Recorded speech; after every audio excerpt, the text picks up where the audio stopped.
Today we get to watch my son's feet completely transform. We started by soaking them. This is a half an hour in, and here is an hour in.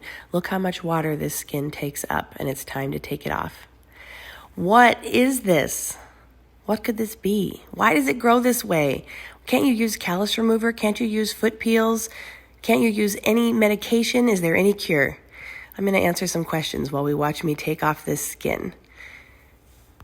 This is a genetic mutation called diffuse hereditary epidermolytic palmoplantar keratoderma, specifically Warner type. I know that's a very big mouthful, but let me explain. We have a mutation in the keratin 9 gene specifically, just that one gene, which affects the skin on the hands and feet. You know how your hands wrinkle up in the water, you have fingerprints, your hands have a different type of grip and sensation than the skin on, say, your arm or your face.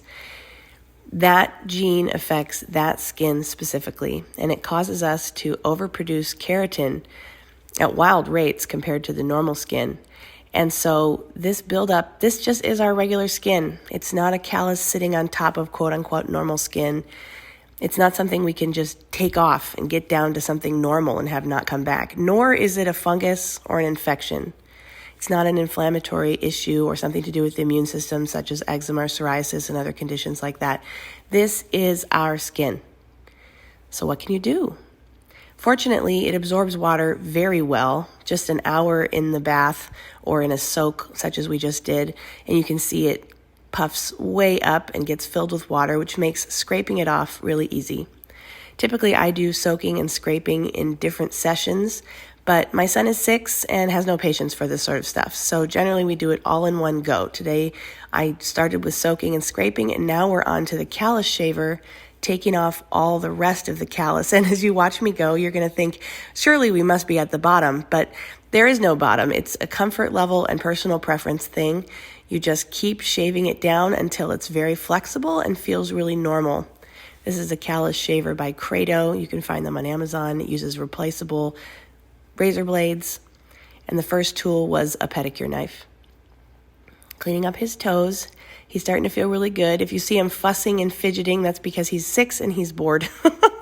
And at some point you'll see that he settled down a little bit because his sister brought him some new toys to play with. Sometimes he'll do this watching a show or while he's eating a snack, but in this case we had him lay on the ground to be more comfortable for such a long shave and scrape, and so he'll get a little fidgety.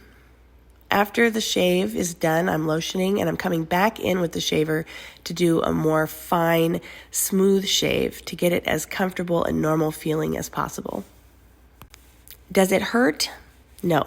We are very lucky in this case because some palmoplantar keratodermas can be very painful, such as ichthyosis, pustulosis, unithost variety, but ours is Warner type. And fortunately, the only pain that is associated with it is when it gets too dry or too thick. So we got to take it off. And if you look in any dermatology journal or any medical literature about this condition, you'll see that removal with a blade and softening it with lotions or callus softeners is the only method of treatment.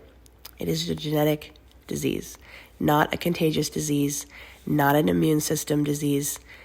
It's genetic, and it just is our skin. Other questions I've gotten about my son's hands and feet are, why are they so much darker than mine? Why are they so much thicker than mine? They're darker because he's a kid and he runs around barefoot outside and he runs around the house barefoot and he doesn't wash them or keep them up like I keep up my feet, although I try to do a good job of maintaining them in between shaves. And they look thicker than mine because I also maintain mine more frequently, and I assume he will prefer more frequency as he gets older.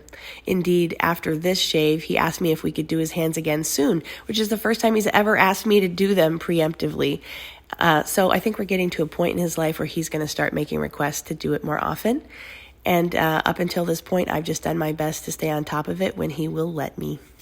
Happy feet.